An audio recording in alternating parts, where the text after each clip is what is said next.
పశ్చిమ బెంగాల్లో శారదా కుంభకోణంపై సీబీఐ దర్యాప్తు వ్యవహారం లోక్సభను కుదిపేసింది. ఇవాళ సభ ప్రారంభమైన తర్వాత సీబీఐను కేంద్రం దుర్వినియోగం చేస్తోందని ఆరోపిస్తూ తృణమూల్ కాంగ్రెస్ సభ్యులు నినాదాలు చేశారు. ఈ అంశంపై తక్షణమే చర్చ జరపాలని వాయిదా తీర్మానం ఇచ్చారు. వెల్లోకి దూసుకువెళ్లారు. తృణమూల్ కాంగ్రెస్ కు మద్దతుగా తెరాస సభ్యులు కూడా వెల్లోకి వెళ్లారు.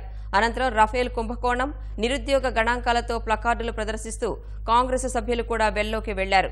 ఈ గందరగోళం మధ్య సభ మధ్యాహ్నం 12 గంటలకు వాయిదా పడింది. అనంతరం సభ ప్రారంభమైన నిన్న బెంగాల్లో జరిగిన ఘటనపై విపక్షాలు కేంద్రాన్ని నిలదీశాయి.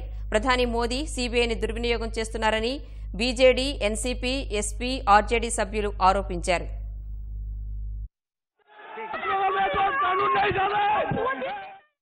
విపక్షాల ఆందోళన మధ్య ఈ వ్యవహారంపై కేంద్ర హోంమంత్రి రాజ్నాథ్ సింగ్ సమాధానమిచ్చారు. కోల్కతాలో సీబీఐ అధికారులు, కోల్కతా పోలీసులకు మధ్య జరిగిన జగడం దురదృష్టకరమని అన్నారు.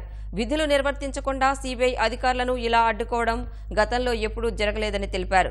పశ్చిమ బెంగాల్లో రాజ్యాంగ ఉల్లంఘనలు జరిగాయనడానికి ఈ ఘటన తార్కాణంగా నిలుస్తుందన్న రాజ్నాథ్, దేశంలో ఏ ప్రాంతంలోనైనా సాధారణ పరిస్థితులు నెలకొనేలా చేయడానికి కేంద్రానికి అధికారం ఉందని హెచ్చరించారు. కోల్కతాలో నిన్న జరిగిన ఘటన దేశంలో సమాఖ్య రాజకీయ వ్యవస్థకు ముప్పుగా రాజ్నాథ్ అభివర్ణించారు. కోల్కతా ఘటనపై బెంగాల్ ప్రభుత్వ ప్రధాన కార్యదర్శి, డీజీపీలకు గవర్నర్ కేసరీనాథ్ త్రిపాఠి సమన్లు జారీ చేశారని, సమస్య పరిష్కారం కోసం చర్యలు తీసుకోవలసిందిగా ఆదేశించారని రాజ్నాథ్ తెలిపారు. అనంతరం విపక్షాల ఆందోళన కారణంగా లోక్సభ మధ్యాహ్నం 2 గంటలకు వాయిదా పడింది. ఆ తర్వాత సభ సమావేశమైన తృణమూల్ సభ్యుల ఆందోళన కొనసాగడంతో లోక్సభ రేపటికి వాయిదా పడింది.